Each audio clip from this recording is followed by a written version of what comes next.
Hi guys, welcome to another episode of Introspect with me, Sharon Mwangi. Even before we start, first of all, I need to give a disclaimer. Neighbor wetu akona mbuzi enye hainyamazi. Na hii mbuzi walai inalia nikani kunyongwa inanyongwa. And it's very annoying. I have tried everything in my power. Kufunga milango, kufunga madirisha, but it's not working. So if you hear some weird noise in the background, it's not me. It's not in my control, it's not in my power, it's beyond me. Now that that is out of the way, as from last video, I thought it would be best for me to be starting my videos with sharing how I am doing and one thing I'm grateful for this past week. So how have I been? I've been good, I've been great, I'm happy. This week has been quite chilled, quite easy. I must say it's been a good week. What am I grateful for? I am so grateful for the support that I have received ever since I started this platform, like from my friends to my family and even to my subscribers and my viewers, even those who have followed me from TikTok. You know, even when I started the YouTube channel, I didn't think very many people would actually follow me from TikTok, but a good number of those who have subscribed, a good number of you guys who are viewing have actually come from TikTok, and I love you guys. I love you guys. I love you guys. With that said, I think we can get into today's discussion, in today's topic. So today, I thought it would be best for me to talk about some of the mental illnesses that I have had people talk about and either self-diagnose or diagnose other people, or use those terms very loosely without actually understanding what they mean. And I do understand it's because probably there's not much information that circulates around about such things. Hence, that is why we have such a platform, hoping that we'll be able to circulate accurate information so that people don't overuse or wrongly use some terms and terminologies, or just self-diagnose themselves with, you know, mental illnesses, yet it's not true. I'm hoping that after this video, uta feel the need to go and read more about these mental illnesses so that you can be able to understand their background, understand them fully, you know, and not just kuzitumia tu ovyo ovyo. Anyway, of course there are many mental illnesses, but I can't go through all of them in this one video. I think I'll just do like 3 of them that I have had that are very, very, very common. So the first one I'll start with is depression. Depression is a real mental illness. Let's start there, okay? Depression is a real mental illness, and it is a mental illness that affects someone's mood, their emotions, their, you know, their will. They feel, you know, worthless. It really affects the mood, and it's characterized by a lot of sadness, you know. And I think a lot of people have said that they're depressed when really what they meant to say is that they're just very, very sad. So therapists, psychologists, psychiatrists, they use a certain manual called the DSM-5.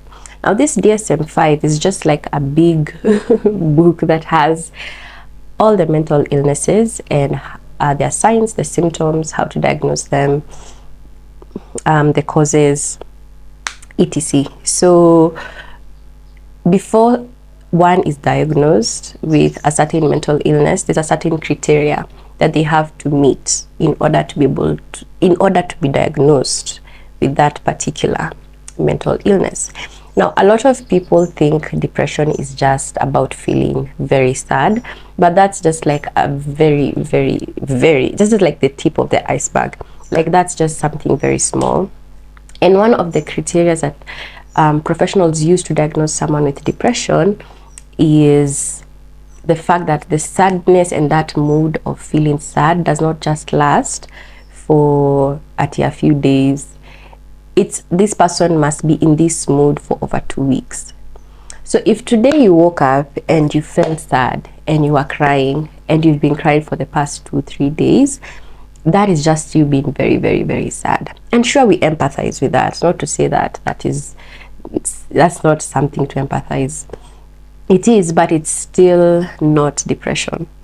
Plus, that overwhelming sadness is just one of the symptoms of depression. Depression has many other symptoms that I will not be able to talk about in this video, but I will make a separate video when I start talking about all these mental illnesses part by part. And we're going to talk about this, the signs, the symptoms, the causes, and how to go about it. So depression is not just about feeling sad for a few days. You need to have felt this extreme sadness for like quite a while, all right, like for over 2 weeks. So the second one is narcissist. This word called narcissist, everyone is calling their ex a narcissist. Everyone is calling their ex, their boss, their parents, everyone is just calling someone who offended them and manipulated them a narcissist. Now back to the DSM-5. In the DSM-5, there are categories of mental illnesses, and one of the categories is what we call personality disorders. Now, narcissistic personality disorder is one of those personality disorders. In short, we call it NPD. So this is an actual mental illness. It is something that exists, but guess what? It is a very, very, very rare occurrence, okay? Like actually research shows that it's around like 1 to 3% of people in the whole world, not in Nairobi, not in Kenya, not in Africa, in the whole world have NPD.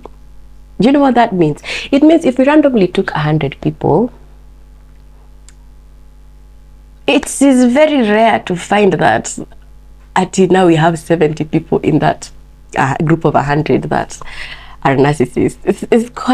It's quite hard, okay? But I must say this, that there's a difference between NPD and someone who shows narcissistic tendencies. For example, if someone manipulated you like once or twice, or has a habit of manipulating people, that is a trait of someone with narcissistic personality disorder, but it is not the only, okay? It's not the only. So they have a narcissistic trait. They're manipulative. Yes, they gaslight you. Yes, it is true. We are not denying that, but that does not equate them to having the mental illness, yeah, NPD. So not everyone who manipulates you is a narcissist. Not everyone who gaslights you is a narcissist. Those are narcissistic tendencies, but they do not really mean that this person has NPD in any way, okay? I like to look at it like this. All these mental illnesses, it's like when you feel nauseous, like you feel like throwing up, or you woke up one morning and you're vomiting, you do not conclude that you're pregnant, because it takes more than just vomiting for you to say that you're pregnant, okay? It could be you just had food poisoning, it could be you have malaria, it could be you have something else, but just because you vomited does not mean you're pregnant, okay? That's the same way mental illness works. Just because someone exhibits one symptom or one sign does not equate it to being like this person has this mental illness, okay? So far so good. I hope you understand that. So not all our exes are narcissists, not all our bosses are narcissists, not all our toxic parents are narcissists, okay? They do exist, but they are very rare. On to the third one, and I think the last one for this video. I've had a lot of people use this word OCD as a compliment.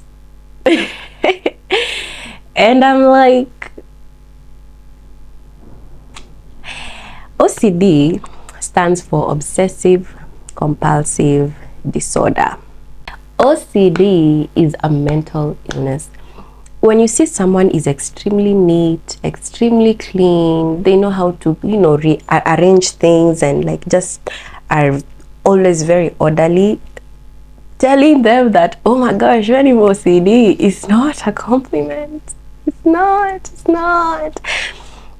OCD, like I've said, obsessive compulsive disorder, is a mental illness. It is characterized by someone like having obsessive thoughts about something, or having compulsive behavior, or rather repetitive behavior, in order to ease a certain anxiety. What that means is, let me give an example. Someone could probably have an anxiety about getting sick or dying due to chronic infections. So what they do is they obsessively think about how they can make their space clean and germ free, or bacteria free, or virus free. Or they could like find themselves in repetitive behaviors like washing their hands after every 10 minutes. Like after every 10 minutes someone is there washing hands and sanitizing, and this thing is very severe. It gets to a point, especially for some people, especially those who like clean their hands a lot, you can find inafika mahali hadi mikono zao ziko na blisters because of just how much they keep on. Can you imagine, in a day we have 24 hours, so now before after every 10 minutes if you're cleaning your hands, it's very chronic, it's very serious. So someone being OCD, it doesn't mean that they are very clean or they are very neat, that is just someone who's very, clean, neat, tidy. They just like to keep their space clean, and that's good. But OCD is a mental illness, and it's about someone trying to ease a very deep-rooted anxiety that they have through those obsessive thoughts, and even through those repetitive behaviors. Other behaviors that could show a potential, OCD case are people who do a lot of hoarding. Like they just buy and keep things, buy and keep things. They don't really have need for them, but they just keep buying and stocking up things, and they don't really need them at all. Like at all, they're just hoarders. Also, always before alale, like umse haizi lala kama hajafanya a run through of the whole house to check whether every door is locked, every window is closed, the gas, the switches are all switched off. Like they will do that ritual 10 times before they go to bed, and they will not be able to sleep until they have done that ritual, okay, or that behavior. Anyway, I hope you've learned something new today. I hope now you're a bit more aware, and I hope that this pushes you to want to know more and research more about what mental illnesses really are, and how they really manifest and how they really look like. Let me just say this, that in no way is this video a way for you to go and self-diagnose, because that's actually what we're really against. Don't diagnose yourself with any mental illness. Don't listen to this video and then you're like, oh my gosh, I've been sad for the past 2 weeks, so gosh, I'm depressed. The best way to know that you have a mental illness is through seeking professional help. Is going to a professional, is going to a psychiatrist or a psychologist to actually sit down with you, and because these are trained professionals on how to be able to diagnose these mental illnesses. It's just the same way if you want to be sure you have pneumonia, you go to a doctor. It's the same way if you want to be sure that you have depression or any other mental illness. My advice would be for you to go to a professional who is trained to diagnose this mental illness. So the introspection question for the day or for the week is, have I ever diagnosed myself with any mental illness, or diagnosed someone else with a mental illness and it really wasn't true? And what are the facts about that mental illness that I diagnosed either myself or another person? What are the facts? Go and research. If you've ever told yourself that you have been depressed, or you've ever gone and told people that you're bipolar, or you've gone and told people that, any other mental illness, go read about it and actually research and see. That's all for today's video. I hope you've enjoyed, and I hope you've learned something new. Please remember to like this video, to share. For those who are not subscribed, please subscribe. Bye.